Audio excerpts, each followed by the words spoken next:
Il y a des gens qu'on ne voit pas. Pas parce qu'ils sont absents, mais parce qu'on choisit de ne pas les voir.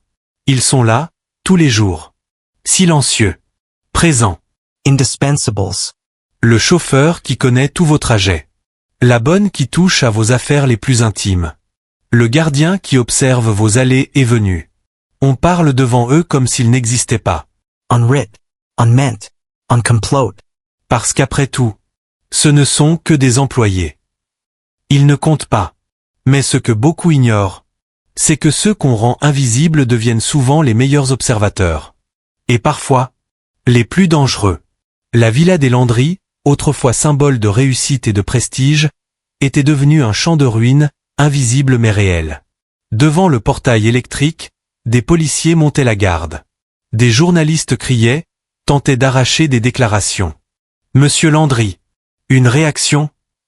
Est-ce vrai que vous êtes impliqué dans une affaire de corruption? Les caméras filmaient sans relâche. À l'intérieur, le luxe n'avait pas changé. Mais l'atmosphère, elle, était irrespirable.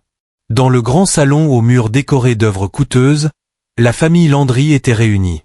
Mais personne ne parlait vraiment. Chacun faisait face à l'écran de son téléphone. Comme si la vérité ne pouvait plus être évitée. Monsieur Landry, habituellement si sûr de lui, semblait soudain vieilli de 10 ans. « C'est impossible », murmura-t-il.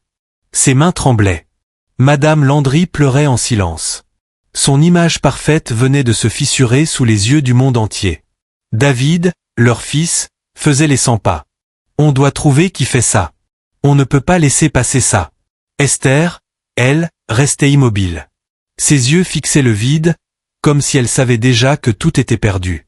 Sur les écrans, les publications continuaient de se multiplier. Des preuves, des images, des enregistrements. Leur vie privée, disséquée publiquement. Le détective Diabaté, engagé en urgence, observait la scène avec calme. Je pense savoir qui est derrière tout ça.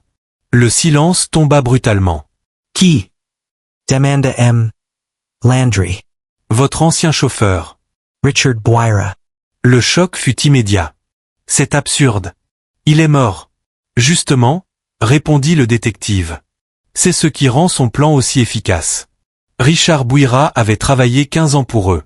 15 ans de fidélité. 15 ans de silence. Au début, il était respecté. On lui disait bonjour. On lui demandait comment il allait. Puis, avec le temps, il devint un simple outil. Une présence fonctionnelle. Richard, la voiture. Richard, attends ici. Richard, Ty's toy. Il n'était plus une personne. Il était devenu une habitude. Et les habitudes, on ne les remarque plus. Dans l'habitacle de la voiture, tout semblait anodin. Mais c'était là que tout se disait. Richard conduisait. Et derrière lui, les masques tombaient. Monsieur Landry parlait librement au téléphone. Oui, transfère l'argent sur le compte offshore. Personne ne remontera jusqu'à nous. Madame Landry riait avec ses amis. Mon mari? Italy? Tu plaisantes. David, un soir. J'ai la marchandise. On vend ça ce week-end. Esther, tremblant. Personne ne doit savoir, jamais. Chaque mot, chaque phrase, chaque secret. Richard les absorbait. Sans juger. Sans réagir. Mais sans oublier. Quand la maladie frappa, Richard n'eut plus le luxe du silence. Le diagnostic était sans appel. Cancer. Il lui restait peu de temps. Sauf s'il trouvait l'argent.